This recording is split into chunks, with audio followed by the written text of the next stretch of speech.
Hello, you guys. I finally just got my kids dropped off, and so I'm here in a quiet car, and it truly has just been that kind of week that this is how I'm doing my video this week, because it's this or nothing, really. It's been just super crazy. So here we are. Thanks for joining me in my car.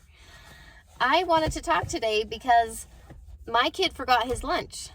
He's in first grade, and usually we do a cold lunch for school, and it's been getting on my nerves more and more that it's just kind of a whole thing, like nagging my kids to get their lunchbox out of their backpack to put it in its home, which is in the kitchen, so that way it's available for me when I make lunches in the morning. And sometimes they forget, and I've been pretty good about just putting the lunch on the counter. But anyway, it's just kind of been a sore spot for me, and I've been reading Love and Logic again. If you haven't read it, I will link it because it is so good. And it's just all about using love and logic, but using sympathy, using love, but allowing your child to fail, essentially, and to have, they call them significant learning opportunities. So the point is, if you are at your wit's end of some certain thing, some certain behavior, or some certain just problem area with your child, just hopefully you can take some learning from this. So here's what I did. This particular day, my child had forgotten to pull his lunchbox out of his backpack, and so he had left his empty lunchbox in his backpack. So what I usually will do is make the lunch and just put it on the counter, and it's just all loose, because it's not packed up. And so I did this, and he was kind of rushing and basically forgot to grab the lunch, didn't notice that he hadn't gotten his lunch. And I allowed this to happen. I didn't remind, I didn't point it out. I say what I always say, which is go through your mental checklist, which means pretend like you're walking out the door, and anything that's left to do that, right? They're both my kids are too old, in my opinion, for me to be going through that mental checklist. I let him leave the lunch. I didn't remind him any more than I normally would, and so it got left on the counter.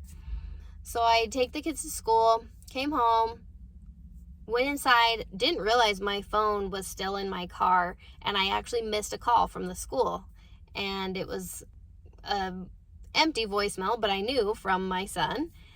And it's probably for the best, because that would have been, a difficult conversation for me to go through, because the point is, I knew that I would not be bringing him his lunch, right? That's the whole point of Love and Logic, is allowing your child to learn the hard way that their choices have consequences. So I missed that phone call, went the rest of the day with a pit in my stomach. I'm not going to lie. It's hard to let our kids fail. It's hard to let our kids maybe be hungry, right? We think we're being the world's worst parent ever, when really we realize, of course, we're not. But I was really intrigued to know what shape he would be in after school. So I go and pick him up from school, and he has just had the best day ever. He got hot lunch for the first time ever, and he's telling me about all the wonderful food that he ate. Chocolate milk, and there was this thing and this thing, right? He's listing off all these things, and he's truly just on cloud nine, thinking that was the best day ever. And I just sat and listened and just oh, that's awesome, So then, as part of the plan, come payday, so I pay them at the end of the week what they've earned for the week, and come payday, I divvy out the money. We take the 10% for our church donations, and then we take our 20% for savings, and then what's left is their money for them. And after he did all that math and got things sectioned out, with his money left, I said, oh, and hey, by the way, I had to go online and pay for that hot lunch that you ate, and so that cost $2.75. So you owe me $2.75 too. So he's like, oh, okay. And he gave it to me, And I could tell like it hadn't really clicked, but it's fine, like not making it a big deal. So I took the money. And so then it wasn't until a day or two later that out of nowhere, he starts talking about it and tearing up. Like, so why did I have to pay you that money? And so I just said, oh, well, I mean, I had already bought you a lunch and it was sitting on the counter and you left it, and I really can't buy you 2 lunches every day. So you had to pay for that hot lunch that you ate. And he's crying, you know, super upset about it. And I just said, I am so sorry. I know that's a really big bummer, huh? I've definitely had times when I forgot my lunch. As a matter of fact, just the other day when I was taking Derek to the hospital, I really should have packed myself a lunch, and I didn't realize that. I had just packed a snack, but I ended up super hungry and I had to go out and buy food from a restaurant, and it cost me way more money than I wanted to spend, but it was all like I had to pay it because I had forgotten my lunch. So I totally know that's a really big bummer. I'm so sorry. And so we had this conversation, perfect learning opportunity, right? And I tried to do what Love and Logic tells you to do, which is true, genuine sympathy, true, genuine love, and not solving the problem, not fixing the problem, just sympathy. You know, that's really all it is. And we're also not supposed to be like pointing out the life lessons. So like, oh, yep, you probably should, you know, pay closer attention when you're getting ready for the day, or, you know, like none of that. That takes away the learning. So super interesting. Now, fast forward an additional week. His lunchbox has been in its spot every single morning. He's brought it to school, certainly, every single day. And he also has an added bonus life lesson of, I don't ever want to get hot lunch again because that's really expensive. And that to me is just, it's kind of a bonus thing because in my opinion, it is a valuable lesson for my kids to learn.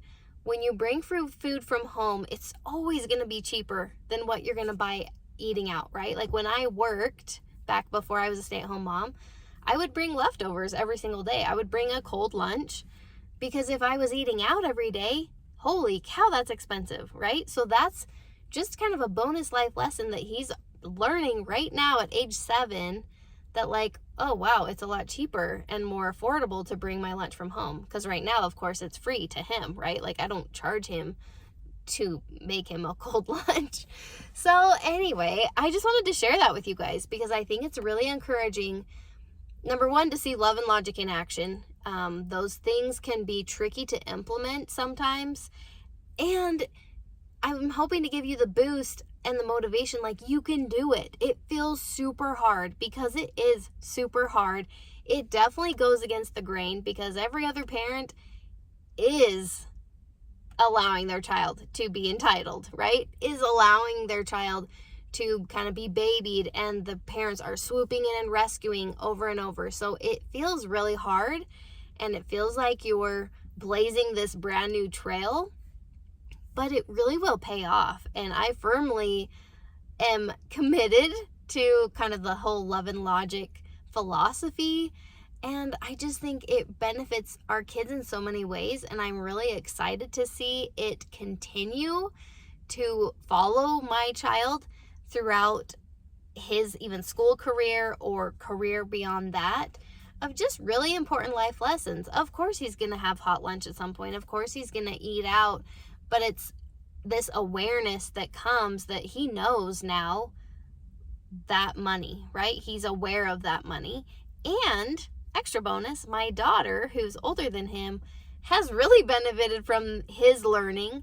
It's an experience she didn't have to have, and yet she's reaping, I would say, the same benefit because she is hearing these little conversations, and you can tell she's implementing some change. Like, she also is remembering her lunchbox to put that away, and like, I don't know, it's really cool. So, success story, had to share. So if your kid forgets their lunch for school, maybe be brave enough to write it out. Let it run its course, see what lessons come.